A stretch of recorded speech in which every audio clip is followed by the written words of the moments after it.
International entertainment icon Walt Disney was responsible for many technological advances during his lifetime.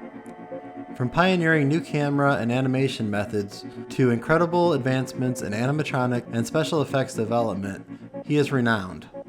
Sadly, the world lost Walter Elias Disney on December 15, 1966, due to lung cancer. But in death, could Disney be involved in one of the most unusual technological advances of his time? The cryogenic freezing of a human body.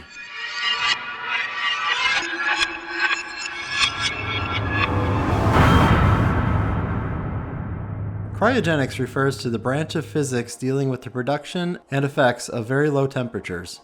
The development of cryogenics is the direct result of attempts by 19th century scientists to liquefy permanent gases. By 1845, English physicist and chemist Michael Faraday had succeeded in liquefying most of the gases then known to exist.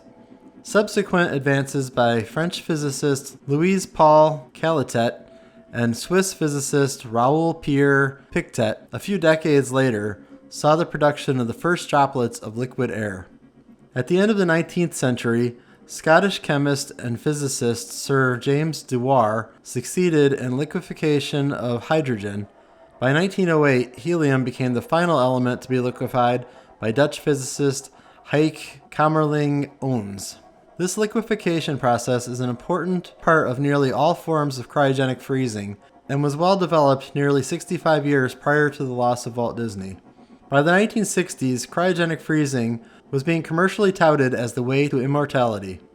The history books state that the first person to undergo cryogenic freezing was Dr. James Bedford, a psychology lecturer who was preserved on January 12, 1967.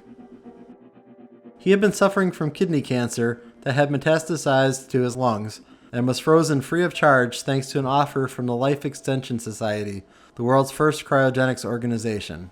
But around the same time in early 1967, a few weeks after Disney's death, a National Spotlight reporter claimed that he had disguised himself as an orderly and snuck into St. Joseph's Hospital in Burbank to find Walt Disney suspended in a cryogenic metal cylinder.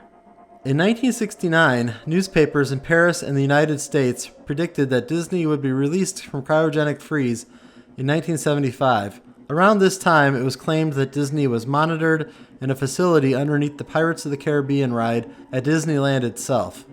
Prior to his death, Disney laid plans for his Epcot, experimental prototype community of tomorrow, which would explore and promote the technology of the future. He was known to be involved in advancements of all kinds and was very interested in medical and futuristic technology.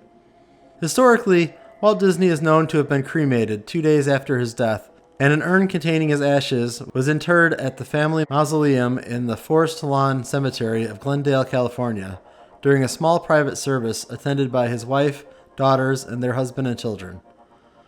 In 1972, his daughter wrote of the rumors, "There is absolutely no truth that my father, Walt Disney, wished to be frozen. I doubt that my father had even heard of cryonics."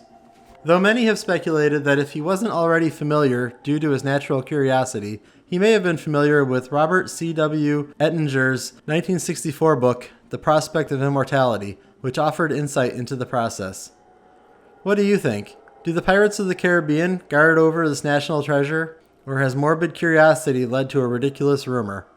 Tell us in the comments below, and be sure to like, subscribe, and stay strange.